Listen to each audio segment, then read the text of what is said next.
भारत की महिला कलाकारों में प्रसिद्ध अमृता शेरगिल की एक पेंटिंग सबसे महंगी बिकी है। अमृता की पेंटिंग को 37 करोड़ रुपए से ऊपर की वैल्यू मिली है। तो चलिए आपको बताते हैं कि कौन है अमृता शेरगिल और उनकी पेंटिंग्स में ऐसा क्या खास है। Press the bell icon and never miss a video from newsnumber.com। Bharat की सबसे प्रसिद्ध महिला कलाकारों में से एक अमृता शेरगिल की एक painting in the ladies enclosure को एक नीलामी में 37.8 करोड़ रुपए में बेचा गया। ये नीलामी सैफरन आर्ट की ओर से आयोजित की गई थी। ये पेंटिंग अमृता शेरगिल ने 1938 में बनाई थी। नीलामी में अमृता शेरगिल की पेंटिंग को कलाकार द्वारा हासिल की गई सर्वोच्च उपलब्धि भी माना गया। फिलहाल 5.14 मिलियन अमेरिकी डॉलर में बिकने के बाद ये पेंटिंग किसी भारतीय द्वारा दूसरी सबसे महंगी कलाकृति बन गई है। 21.5 बाय 31.5 इंच के कैनवास पर तैयार की गई इन द लेडीज इनक्लोजर में महिलाओं का एक समूह और एक कुत्ता नजर आता है। इसमें एक हिबिस्कस का एक झाड़ भी शामिल है। पेंटिंग के बीच में एक दुल्हन सलवार कमीज में बैठी हुई है, वहीं अन्य महिलाएं दुल्हन के बालों को बांध रही हैं और एक छोटी लड़की हिबिस्कस फूल को देख रही है। हालांकि शेरगिल की कलाकृतियों में महिलाओं का ऐसा समूह देखना आम है।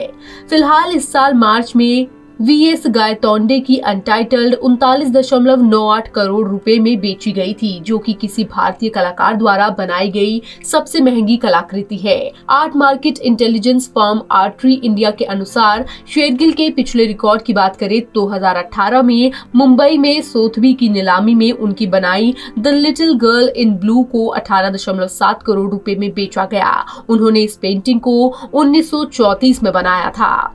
सैफरन आर्ट के सीईओ और सह संस्थापक दिनेश वजुरानी का कहना है कि इस बिक्री में शेरगिल की कलाकृति को इतने ऊंचे दामों में खरीदा जाना उनकी कलात्मक योग्यता का एक स्पष्ट संकेत है। उन्होंने कहा कि कला के क्षेत्र में काफी कम समय में इतनी बड़ी उपलब्धि हासिल करना बहुत ही दुर्लभ काम है। आपको बता दें, अमृता शेरगिल को भारत की सबसे प्रसिद्ध महिला कलाकार का दर्जा मिला है। इसके चलते भारत सरकार की ओर से उन्हें नेशनल ट्रेजर के रूप में मान्यता मिली है। इस सम्मान के कारण उनकी किसी भी कलाकृति को देश के बाहर ले जाना अवैध माना जाता है। आपको बता दें, अमृता शेरगिल एक हंगेरियन भारतीय चित्रकार थी और उन्हें 20वीं शताब्दी की शुरुआत की सबसे महान गार्डे महिला कलाकारों में से एक कहा जाता है। उनका जन्म 30 जनवरी को हंगरी के बुडापेस्ट में हुआ था। उनका बचपन बुडापेस्ट में ही बीता। साल 1921 में उनका परिवार शिमला के पास समर हिल में रहने आ गया। चित्रकारी के साथ अमृता का रिश्ता 5 साल की कच्ची उम्र में ही बंध गया। 8 साल की उम्र में वो चित्रकारी का प्रशिक्षण लेने लगी थी। शेरगिल को कला की पढ़ाई के लिए पेरिस भेजा गया। वहां उन्होंने पेंटिंग की एकेडमिक स्टाइल सीखी। साल 1934 में भारत वापस आकर उन्होंने अपने आप को भारत की परंपरागत कला की खोज में लगा दिया। यहाँ उनकी चित्रकारी का दूसरा दौर शुरू हुआ।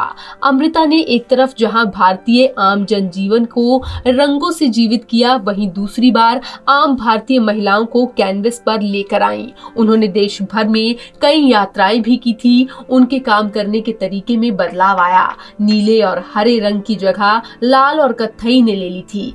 वो अजंता और एलोरा और राजपूत और पहाड़ी लघु चित्रों से काफी प्रभावित हुई। उनके काम में बदलाव की झलक इन द लेडीज इनक्लोजर में देखी जा सकती है। अमृता शेरगिल का निधन 1941 में केवल 28 साल की उम्र में ही हो गया था। उन्होंने एक बार कहा था, मैं सिर्फ हिंदुस्तान में चित्र बना सकती हूँ। यूरोप तो पिकासो मैटिस का है, हिंदुस्तान सिर्फ मेरा है।